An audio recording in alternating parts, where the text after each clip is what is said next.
Hello viewers, আমি আছি তোমাদের সাথে।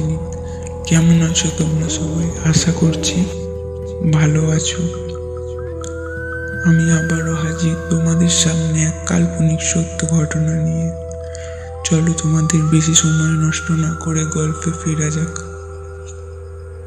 গল্পটি যদি ভালো লাগে তাহলে চ্যানেলটি সাবস্ক্রাইব, লাইক এবং শেয়ার করতে ভুলবে না, এবং শেষে একটা কমেন্টও করে দিও।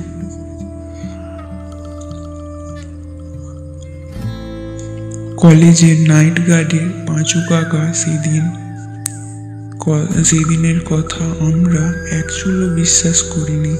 আমি তো নই, কি একটা প্রসঙ্গে সেদিন পান চেবাতে চেবাতে চাপা গলায় উনি বলে বসলেন, তোমরা শান্তপুরের ভাঙা পোড়া বাড়ি দেখেছ? আশা করি দেখেছ। তা বলি কি, ও বাড়ির কোনো ইতিহাস কানে গেছে নাকি? আমরা চারজনই ফার্স্ট ইয়ারের স্টুডেন্ট। সবেমাত্র মাস দুয়েক হলো এই নতুন কলেজে ভর্তি হয়েছে। এখানকার ইতিহাস, ভূগোল, বিজ্ঞান কোনো কিছু সম্পর্কে আমরা অজ্ঞাত নয়। আমরা প্রায় একসাথেই বলে উঠলাম, কই না তো, কি ইতিহাস? আমরা তো কিছুই শুনিনি। পাঁচু কাকা তার মুখটা আমাদের দিকে এগিয়ে লাল চোখ দুটো বড় বড় করে বললেন, ও বাড়ির চার দেওয়ালের মধ্যে বন্দি হয়ে আছে নন্দিনী নামক এক সুন্দর ললনা অতৃপ্ত আত্মা। খোঁচাখুচির গল্প নয় হে বাবু। বেশ কয়েকজন যুবক ও বাড়িতে রাত কাটাতে গিয়েছিল আর ফিরে আসেনি। আর যারা ফিরে আসতে পেরেছে তারা সবাই হয়ে গেছে বৃদ্ধ, উন্মাদ। শুনেছি আগে নাকি নন্দিনীর ভূত গ্রামে অল্প বয়সী ছেলে ছোকরাদের মোহের জালে জড়িয়ে টেনে নিয়ে যেত ওই বাড়িতে। তারপর এইটুকু বলে দুষ্টু হেসে নিল পাঁচু কাকা আর আবার শুরু করলো, কত বড় বড় গুণী এলেন, ও ছাড়া এলো, কেউ নন্দিনীকে শায়েস্তা করতে পারল না। ওদের মধ্যে কেউ একজন নাকি বাড়ির চারপাশে এক গণ্ডি টেনে গিয়েছিল, আর সেই কারণেই নাকি নন্দিনী বাড়ির বাইরে পা রাখতে পারেনি। তোমরা খবরদার ওই বাড়ির ত্রিসীমানার মধ্যেও যেও না কোনোদিন। নন্দিনীর কবলে পড়লে জীবন যৌবন সব শেষ। নন্দিনীর গল্প শুনে আমরা চার বন্ধু অট্টহাসি হেসেছিলাম সেদিন। আমরা আগে বুঝতে পারিনি পাঁচু কাকা একজন চোর, আফিমখোর। কিন্তু ব্যাপারটা এখনো শেষ নয়।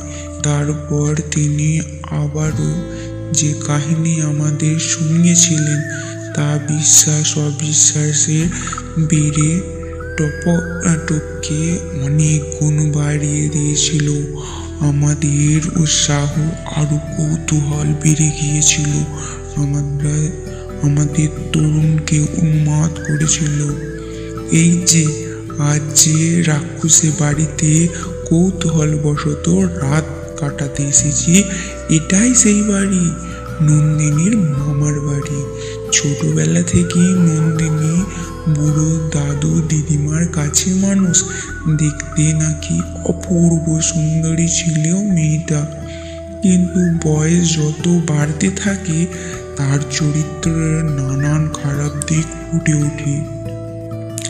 গায়ে বেশ কয়েকজন যুবক সাথে তার নোংরা সম্পর্ক ধরা পড়ে। বুড়ো দাদু যখন লোকের মুখে নাতনির ব্যাপারে কানাঘুষা শোনেন তখন তিনি খুব উদ্বিগ্ন হয়ে পড়েন। অবশেষে তিনি নন্দিনীর বিয়ে দেওয়ার পথ বেছে নেন। বিয়েটা হয়ে গেল, কিন্তু কলকাতার ব্যবসায়িকারী অফিসের বেসরকারি অফিসে কর্মচারী স্বামী বিনি চাটুর্যে নন্দিনীকে রেখে গেল বৃদ্ধা দাদু দিদিমার কাছে। শনিবার রাতে সে শাস্তাপুরে ফিরে আবার সোমবারে পাড়ি দিত কলকাতায়। এভাবেই চলত কয়েক মাস। ইতিমধ্যেই হঠাৎ দাদু মারা গেলেন। অন্ধ দিদিমার অবস্থা আরো শোচনীয় হয়ে পড়ল। ব্যবসায় ব্যস্ত, তারপর আবার কি শুরু হয়ে গেল নন্দিনীর অবাধ্য লীলা খেলা। সেদিন ছিল শুক্রবার রাতে। বিনয় নন্দিনীকে না জানিয়ে শান্তপুর ফিরে এলেন আর পৌঁছে দেখে ফেললেন তার স্ত্রীর নোংরা সম্পর্ক। চরিত্রহীন স্ত্রীর উপর ক্রুদ্ধ হয়ে বিনয় নন্দিনীর গালে কষিয়ে মারল এক থাপ্পড়। ব্যাস, সব শেষ। সেই এক আঘাতেই সেদিন মারা যান নন্দিনী। তারপর বিনয় উধাও। দিন দুয়েক বাদে নাকি কলকাতার মেস বাড়ি থেকে বিনয়কে পাওয়া যায় ফাঁসিতে লটকানো অবস্থায়। এই বাড়ির কাঠের সরু দরজা থেকে ছাদের সিঁড়ি পর্যন্ত লম্বা হয়ে শুয়ে আছে একটা সরু বারান্দা। সেই বারান্দার ডান দিকে ঘরে ধুলো ধালায় ঝরে বড় একখানা মাদুর পেতে শুয়ে আছি আমরা চার বন্ধু। নন্দিনীকে নিয়ে পাঁচু কাকা শোনানো আজগুবি কাহিনীটা মনে পড়ে যাচ্ছে বারবার। মিথ্যা বলল না, হালকা ভয়ও লাগছে আমার, যদিও অদ্ভুত কিছু এখনো পর্যন্ত চোখে পড়েনি। মোবাইলের ডিজিটাল ঘড়িতে 10:30 বাজে। মিনিট 30 হলো।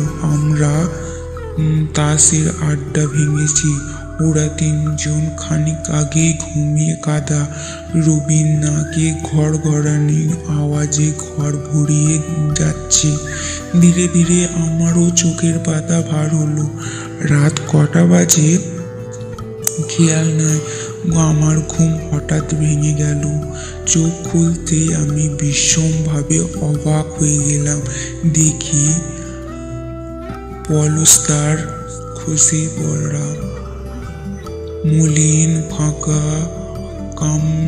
কামরাটা অপরূপ সেজে উঠেছে। দেখলাম রুমটা দামি দামি আসবাবপত্রই ঠেসা, আর আমরা শুয়ে আছি নরম চকচকে পলঙ্কের উপর। আশেপাশে কোথাও থেকে একটা তীব্র সুর ভেসে আসছে। ধরপড় করে আমি বিছানায় উঠে বসলাম। এদিক ওদিকে চোখ বোলাতে হঠাৎ খাটের পায়ার দিকে নজর পড়তে আমি চমকে উঠলাম। দেখলাম সুসজ্জিত সুন্দরী এক নারীর মূর্তি দাঁড়িয়ে আছে আমার খাটের পাশে। সেই নিস্তব্ধ রাতে তাকে দেখা মাত্রই আমার রূপ যৌবন আমার পেশিতে তীব্র টান জাগাতে শুরু করলো। আমি উত্তেজিত হয়ে উঠতে লাগলাম। মূর্তিটা প্রথমে শরীর দোলানো জাগানো একটা মৃদু কাম্য হাসি হাসলো। তারপর নারী মূর্তির ইশারার ইঙ্গিতে আমাকে ডাকতে ঢেউ ঘুলিয়ে এগিয়ে যেতে থাকলো, আর আমি তার যৌবনের টানে লিলুপের ক্ষুধার্ত কুত্তার মতো পিছু নিলাম। এখন আমার সরু বারান্দার বাম দিকে বড় ঘরটায় এসে পড়েছি। নীরব কামরাটা আমার উন্মাদ স্পন্দনে ডুবে গেছে। আমার নিজের বাস্তব জগৎটা ফ্যাকাশে হতে হতে কোথায় হারিয়ে গেল।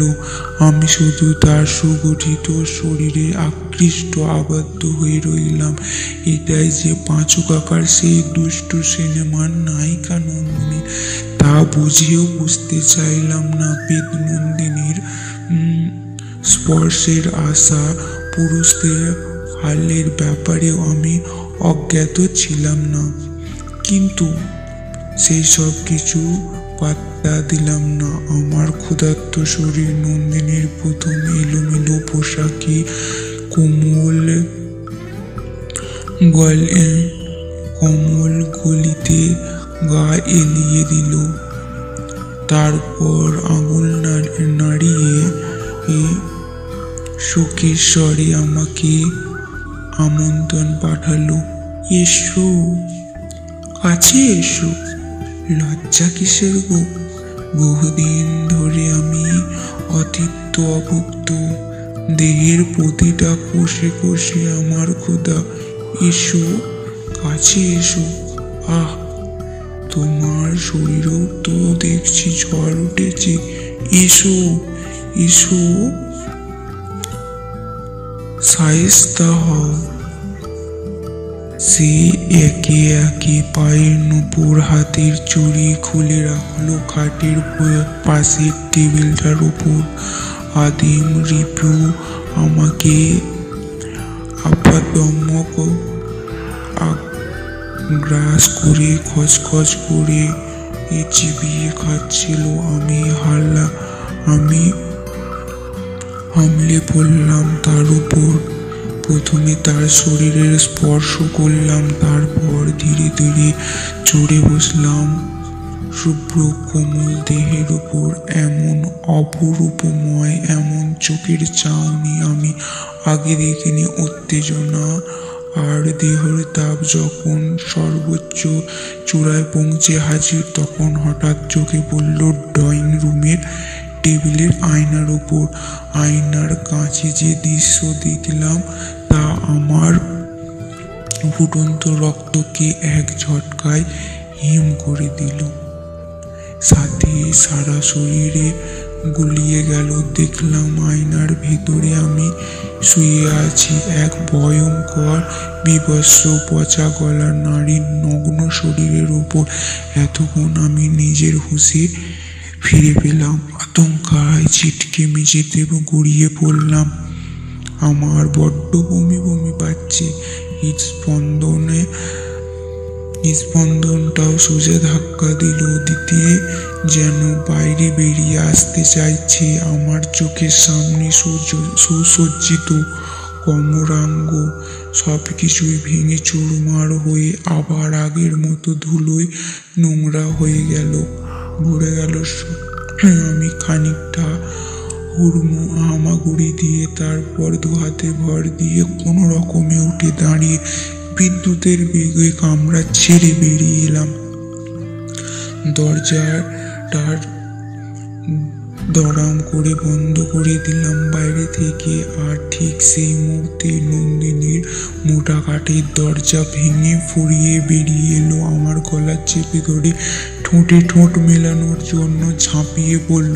আমি আমার সর্বশক্তি একত্রিত করে দুহাত দিয়ে তার গলায় ধরে ধাক্কা দিয়ে সরিয়ে দিলাম। তারপর আমি বোধ বুদ্ধি হারিয়ে সিঁড়ি বেয়ে পালাতে লাগলাম। দুজনার ধস্তাধস্তিতে ভারী লকেট যুক্ত তার গলার চেনটা ছিঁড়ে আমার হাতে চলে এসেছে। দৌড়াতে দৌড়াতে আমি বাড়ির ন্যাড়া ছাদে এসে পড়লাম। এবার আমার পালানোর পথ সম্পূর্ণভাবে বন্ধ। নন্দিনীও ছাদে এসে হাজির। শাড়ির আঁচলটা মেঝেতে লুটাচ্ছে। সে আমার দিকে ক্ষুধার্ত ভরা দৃষ্টিতে স্থির দৃষ্টি চেয়ে রইল। আমি ধকধক করে নিয়ে পিছোতে লাগলাম। নন্দিনীও এগিয়ে আসছে।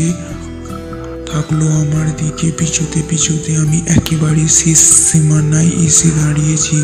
নন্দিনী এখন আমার থেকে এক হাত দূরেই দাঁড়িয়ে।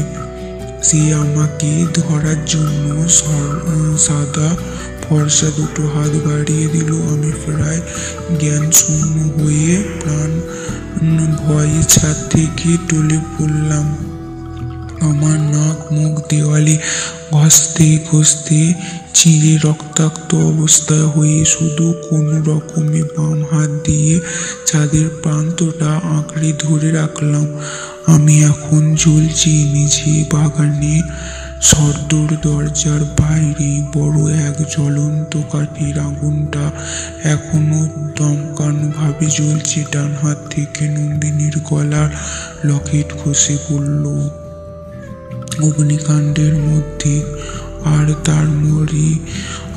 তার মধ্যে এক জোরালো বোমা বিস্ফোরণের শব্দে আগুনটা লাল বর্ণে ফুটে উঠল। কি ঘটেছে আমি কিছুই বুঝতে পারলাম না। নিচে থেকে ঝলসানো চোখ নিয়ে উপরের দিকে তাকাতেই দেখলাম আর এক বিভৎস কাণ্ড দেখলাম। সেই নন্দিনীকে দেখে আমার উত্তেজনা ভর করেছিল। এই নন্দিনী আর সেই নন্দিনী নয়। তার সুন্দর সুগঠিত চেহারা আয়নার মধ্যে দেখা ভয়ঙ্কর আকার ধারণ করেছে। আর তারই সাথে এক কান ফাটানো যন্ত্রণা সূচক আতঙ্কা করে সেই বিভৎস শরীরটা চূর্ণ বিচ্ছিন্ন হয়ে ধুলোয় মিলিয়ে যাচ্ছে। ধন্যবাদ সবাইকে।